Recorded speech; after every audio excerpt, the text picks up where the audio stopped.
I'm going to be commenting. This is Lisa Otter, Barnsburg Time Trial attempt. This is a solo attempt. Jonathan Arnett. And she's off, and we'll just go along with her now.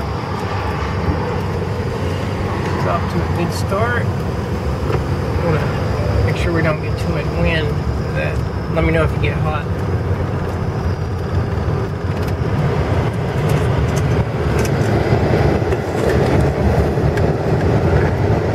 So she's running about 30 miles an hour right now, which may be a little bit too hard. Okay, now, Lisa, this is mainly for you. You'll have a copy of this video. Right now, you notice how you're a couple of feet out into the road, maybe even 3 or 4 feet now, and you're making a right-hand curve. You need to be almost in that grass right there, because by the time you get all the way around that curve, you will have added about 5 or 6 seconds to your time just on this one curve. So your location in the road from left to right is good right now because the road is straight. Now you are going a little bit hard up this hill. I'd like to see you back off. You're running about 21 miles an hour, and that's pretty hard for this first mile.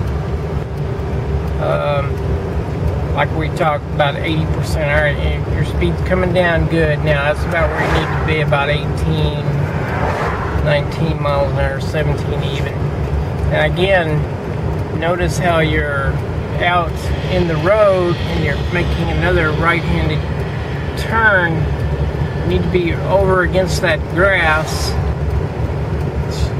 You're making the radius of that turn longer, and your pass length longer, and you can see that this curve goes on and on.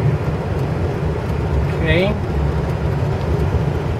Alright, so you have climbed this hill in excess of 20 miles an hour. If you haven't blown yourself up, you are going to do very well in this. Now notice how when the road is straight, you get back over on the line, over in the grass, which is fine, but you tend to ride out in the middle of the road when you're going around a curve. Now, we're going to take a left-handed curve, same thing, and eventually you're allowed to go all the way over to the yellow line. So right here, since you're left-handed, you need to be out on that yellow line,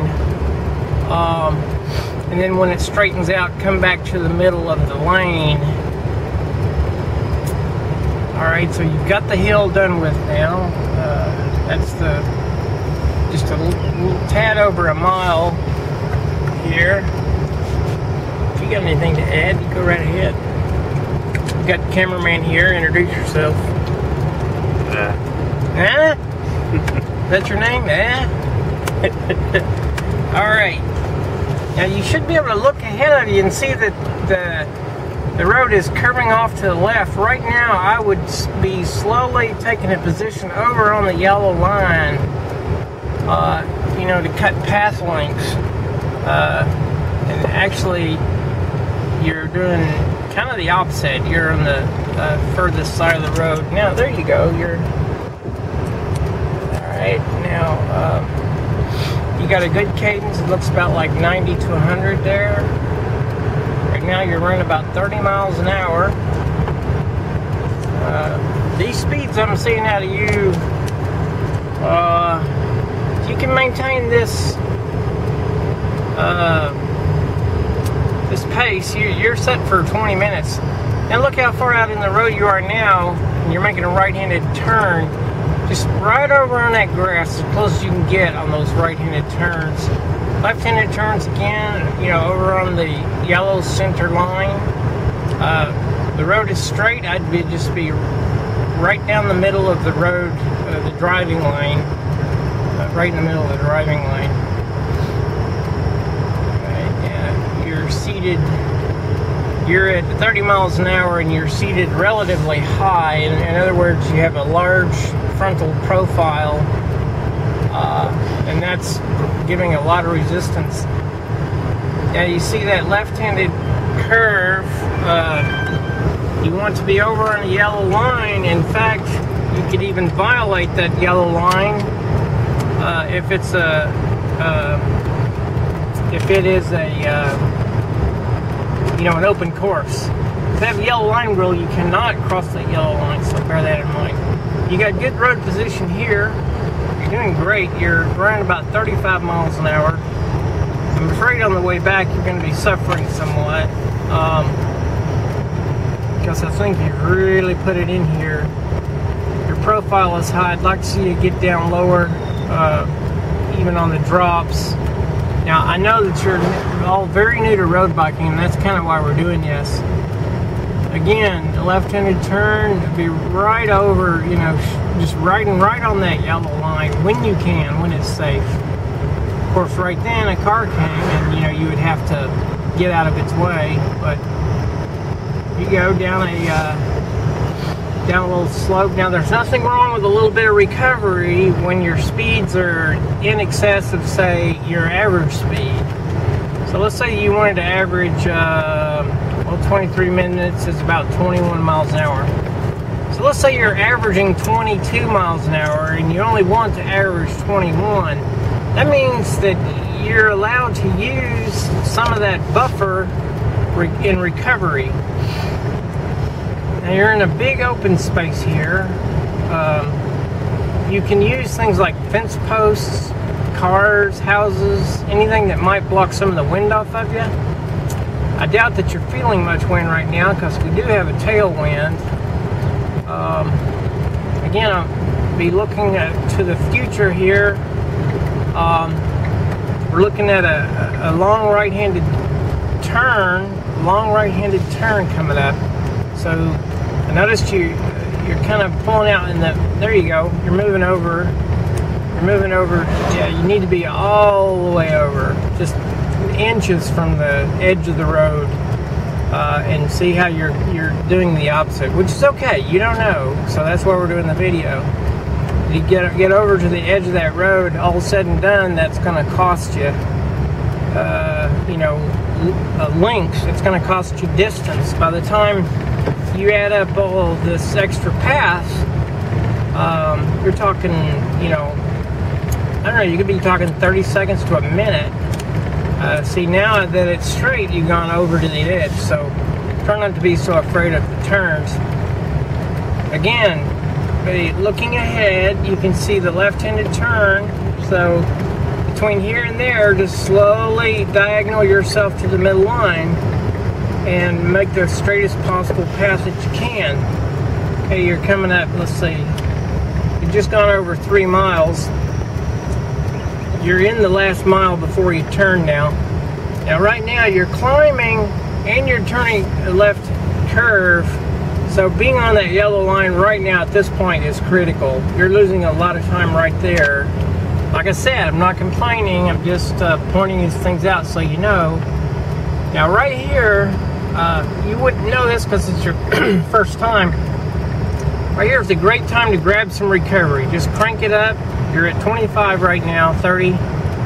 Crank it up and just actually stop pedaling. It's the hardest thing in the world for people to do psychologically when they know that somebody is back there behind them with a stopwatch and timing them. Again, we need to use that yellow line. You're as far over to the right as you could be. There again, a lot of time lost there. Of course, you're going to try this again in September, and I bet you will be quite a bit faster. Now, this is a climb here,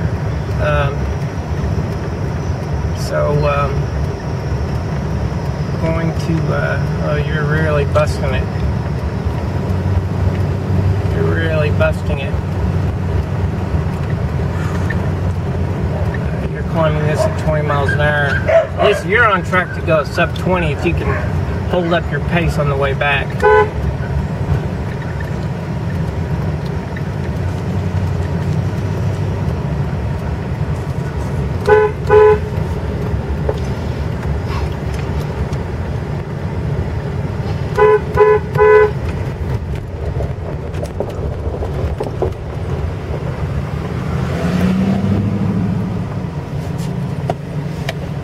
You're doing great.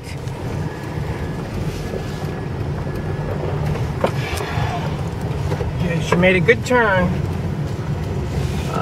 Notice you sprinted like I asked you to. You're up and over the top now. Oh, perfect. You did exactly what I asked you to do. You're grabbing some recovery there on that steep downhill. Okay, I hope you're still recovering. Using those trees to block the wind off that you're in right now. Using the center line, the yellow line. I mean, I almost actually come through here like this. You know, almost violate the center line rule. Okay? Now, you're in survival mode now. There's no way that you can ride back as fast as you rode out here. So, coming out here, you want to maximize your speed. Going back, you want to minimize your loss. Right now, I would be over as close as I can get to that grass, letting that big hedgerow there block off a lot of that headwind. And you need to be over on the grass cutting this path link off because you're at slow speeds. So the least amount that you have to ride at slower speeds, the better, the greater the benefit. Well, you just climb that hill at 20 miles an hour, which is incredible. Again, you see all these tall weeds and trees because you probably got a lap full of wind right here. It's probably just blowing you down. There's that big tree up there. Almost make a straight line to that tree because there will be a wind shadow from that tree.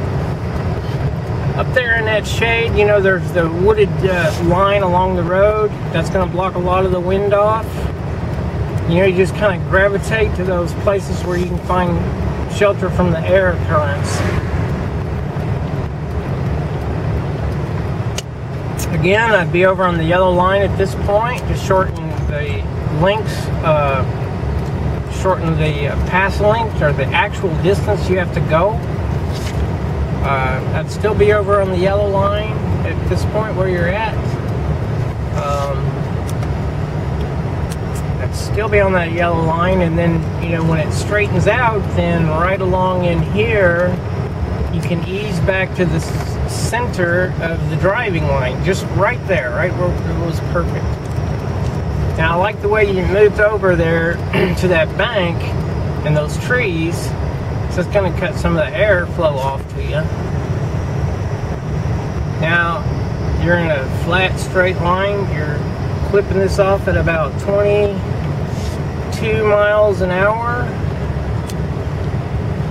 Maybe 20. I swear, Lisa, I don't have a timepiece on me, but it seems to me like you're on a 20-minute run here. And those fence posts, since it's straight and you're not going to gain any path length, get over close to those fence posts. Those will break up the wind. And that big tree up there, that's breaking up a lot of the wind. I hope the audio comes out on this. I don't know where the microphone is. Now, you would want to be looking ahead. Watch the gravel there. You don't want to puncture. I'm sure it's fine. Yeah, good job there, avoiding the gravel. The last thing you want is a puncture in a timed event. Now, looking ahead, you want to be over close to that grass. You got two benefits now. You know, path length benefit by cutting off the distance, and then a wind airflow cut off from the high bank. I see you're in the middle of the driving lane. And you still need to be over toward that grass.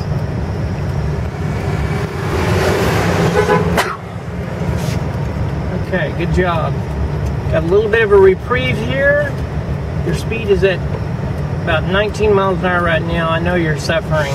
You have to be wondering when this thing is going to be over. Let's see if we can get a message up to you. We're going to let you know how much distance you've got left. Tell her 2 miles. You've got about 2 miles. 2 more miles. Okay, Lisa, you're doing great. We'll see how you fare on this hill. You're climbing it right now at 20 miles an hour. I would be over against that grass and trees as close as I can, because it's going to, the closer you can get to that, it's going to break up more of the air. I'm glad you don't have a radio on or Bluetooth, because you'd probably be telling me to shut up, cussing me out right now. I know you're suffering. All right, now that's perfect. Where you're at right there, over against those trees, because there's a lot of wind drag. I mean, it's, you know, you can't possibly be getting a full headwind out of those trees. Now, looking ahead, you see that you got a long left-handed curve coming up, so you want to anticipate that. Draw a diagonal between here and that curve, and by the time you get to that curve, be on the yellow line. Since it's a left-handed curve, it's gonna, if you're riding on the yellow line, you're gonna shorten your path length, as opposed to riding, say, where you are right now. You are getting tired, I can tell. Your position is very, very high on the bike.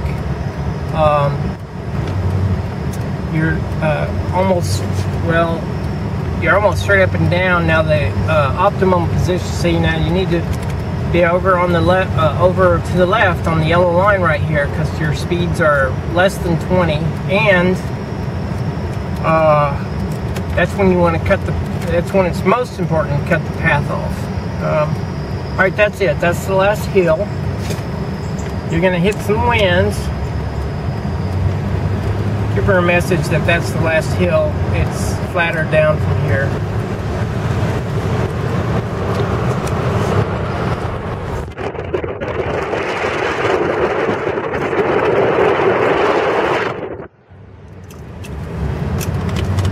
All right, what are you running here? You're running about 20 miles an hour. She's going to break 20 minutes. Oh, yeah. She's going to break 20 minutes. She's strong. She is very strong. As I was saying, the optimum position would be to have your back as flat as you possibly can. Notice that you're riding with your hands on the brake hoods. At a minimum, you should be riding that bicycle on the drops. Now, I know you haven't been training yourself for that, and it does require some miles. You know, you do have to strengthen your back muscles and whatnot. Now, if you were on a full-blown time trial bike, you would be in those arm trays, and that would force you to flatten out. Every inch of frontal height you reduce is worth a mile an hour. Or on a 25-mile time trial, every inch that you can reduce is worth 1 minute in a 40K time trial. So your body is catching a lot of air. Okay, you're at 25 miles an hour here. You're suffering. You're in the last mile now. Notice you're on the right-hand side of the road. You need to be to the left. On your next attempt, you can incorporate all of my suggestions. At this point, I'm all the way over on the yellow line, shortening the path length. So, I mean, it would surprise you if you sat down and added up the path that you've taken tonight and the path if you had cut off every curve you possibly could, how much difference that would make. You're at about 28 miles an hour right now. I haven't seen a single speed at any point on this course that would indicate that you're not going to be under 20, right at 20 minutes. I think that you're at 30 miles an hour now. I'd be over on the yellow line. This has been an absolutely incredible run. First time you've ever seen the course. You're not aero. You don't even have a jersey on. Most people come out here in skin suits. Again, your location in the road is important. You've about got it. Your speeds have dropped now to 27, 28 miles an hour. I wish we had a timepiece with us, but we don't. I'd be real interested to know how close to 20 minutes you are. I think you're there. Of course, you can see the finish line at Jonathan Arnett now. You know that it's almost over. I know you're suffering like hell, but you got it. You're going to do it. You're going to break the record anyway, which is 22:59. Incredible run, Elisa. Very, very, very good. 20 minutes? 20:29.5. Wow. 20:29.5. That's fast. Good.